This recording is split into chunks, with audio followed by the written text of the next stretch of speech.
Okay, so good morning, good morning, good morning, good afternoon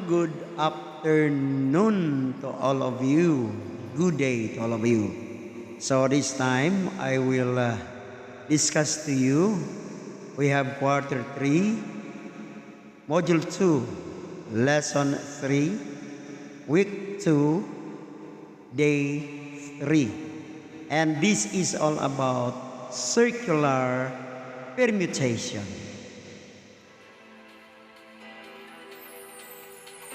Now we have the objective. Find the circular permutations of an object.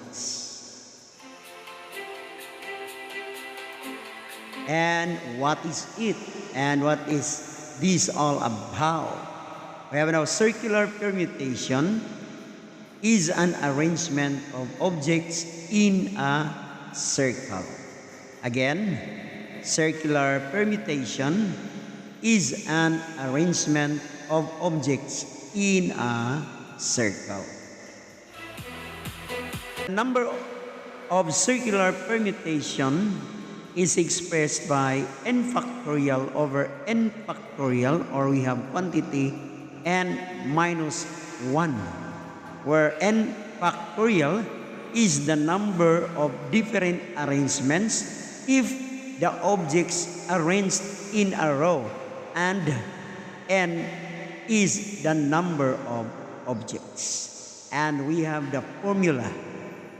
We have permutation of circular objects is equal to quantity n minus 1 factorial. Again, the formula of the circular permutation of an object is equal to quantity n minus 1 factorial.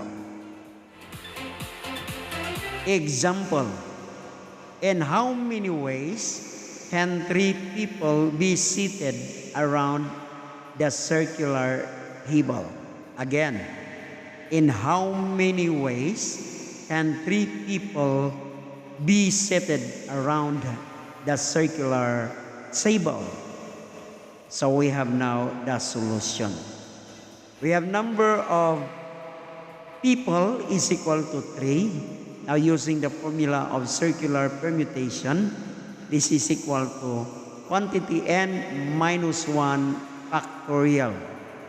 So we are going to substitute n is equal to 3 minus 1 quantity factorial. This will be equal to 2 factorial, and that 2 factorial is 2 times 1. Therefore, the number of ways or permutation of the people seated in a circular table is equal to 2 ways. Again, we have now n is equal to 3, and we have the formula. We have permutation of circular object is equal to quantity n minus 1 factorial. So n is equal to 3 minus 1 quantity factorial is equal to 2 factorial, and that 2 factorial is 2 times 1. Therefore, there are 2 ways.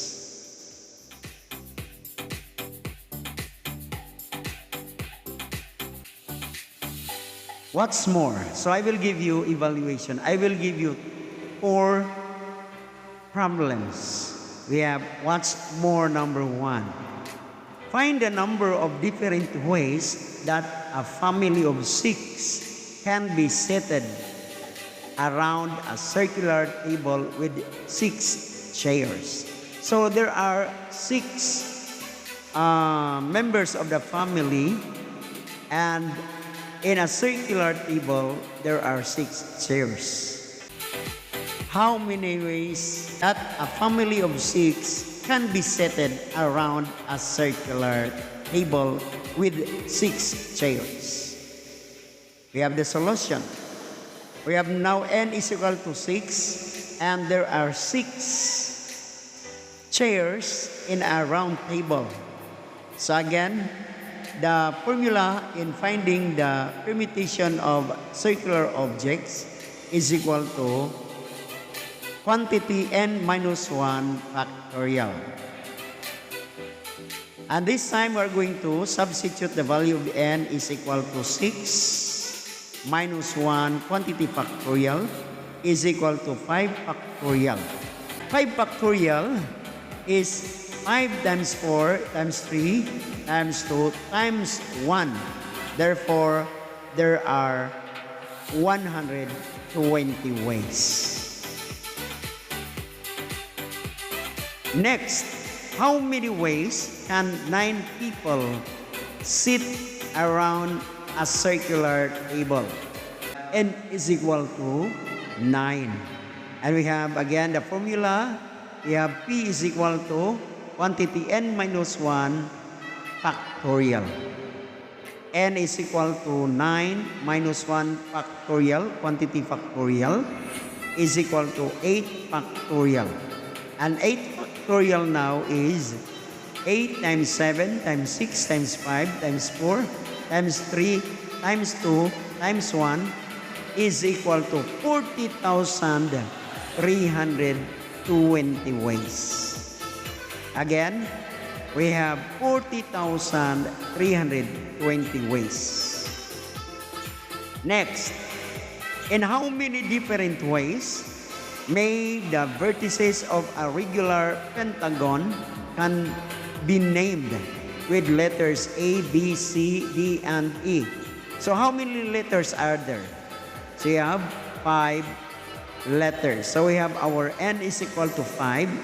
So using the formula of a circular permutation, we have P equals quantity n minus 1 factorial. And n now is equal to 5 minus 1 quantity factorial is equal to 4 factorial. And what is 4 factorial? That is 4 times 3 times 2 times 1. And therefore, we have 4 times 3 equals 12 times 2, 24 times 1. So we have 24 ways.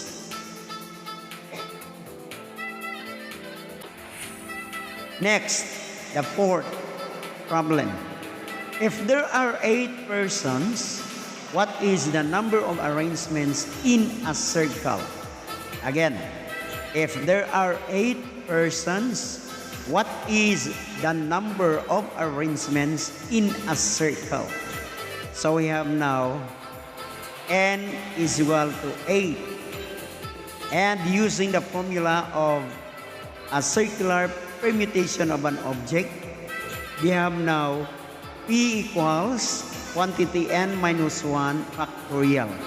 So we're going to substitute n. N is equal to 8 minus 1 quantity factorial. And we have now 8 minus 1 is equal to 7 factorial. So what is 7 factorial? So we are going to expand. 7 times 6 times 5 times 4 times 3 times 2 times 1. And we have now 5,040 ways. Again, n is equal to 8. And we are going to use the formula P equals quantity n minus 1 factorial. And we are going to substitute n is equal to 8 minus 1. So this will be 7 factorial. And that 7 factorial will be expanded to 7 times 6 times 5 times 4 times 3 times 2 times 1. Therefore, the number of ways is equal to 5,040. Let's go to assessment. Assessment number 1. How many words can be formed using all letters of the word sad? Again, how many words can be formed using all letters of the word sad? The probable answer here is letter A, 6. Assessment 2. Evaluate permutation of 9 objects taken 3 at a time all over permutation of 7 objects taken 5 at a time The probable answer there is B. We have 1/5. Assessment number 3. In how many ways can you write a cubed, b squared, c to the power of 4 in expanded form? In how many ways can you write a cubed, b squared, c to the power of 4 in expanded form? This time you are going to use distinguishable permutation. And the probable answer there is A, 1,260. Let's go to assessment number 4. Mother and father and 4 children stand in a circle.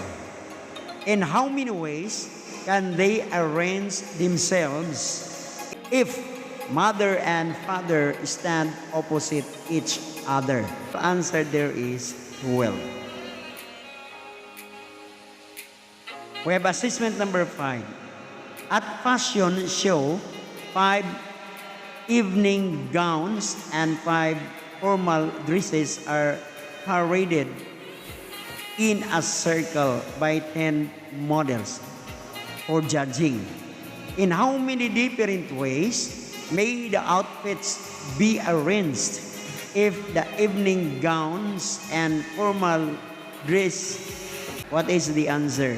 We have letter C, or probable answer is letter C. We have 3,680. Again, refer this for question 6 to 9.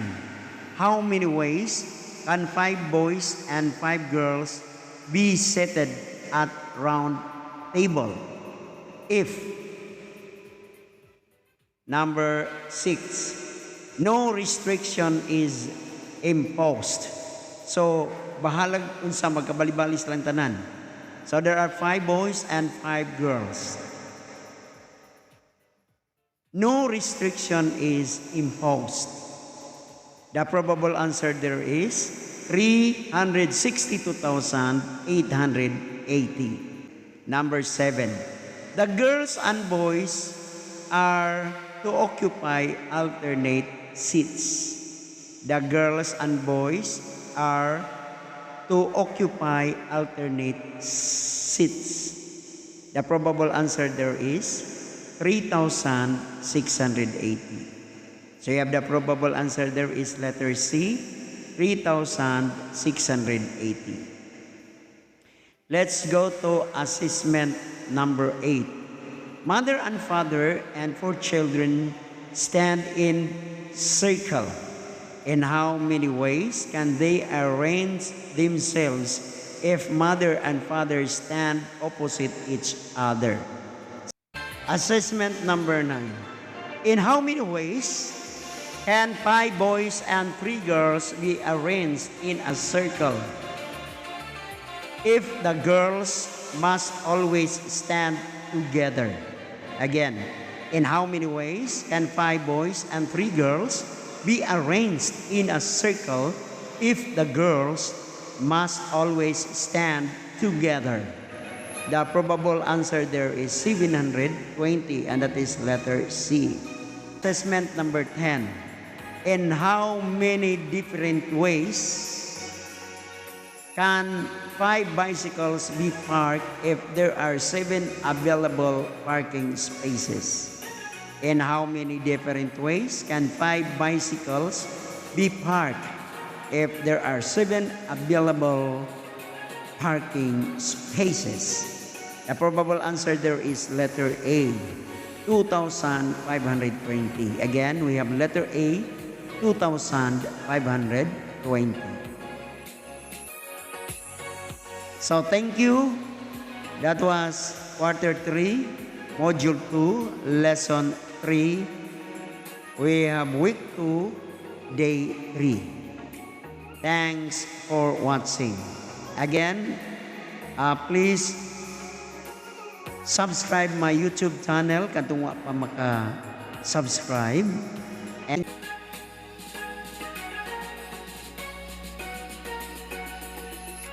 videos, please click here and subscribe my YouTube channel. Thanks for watching.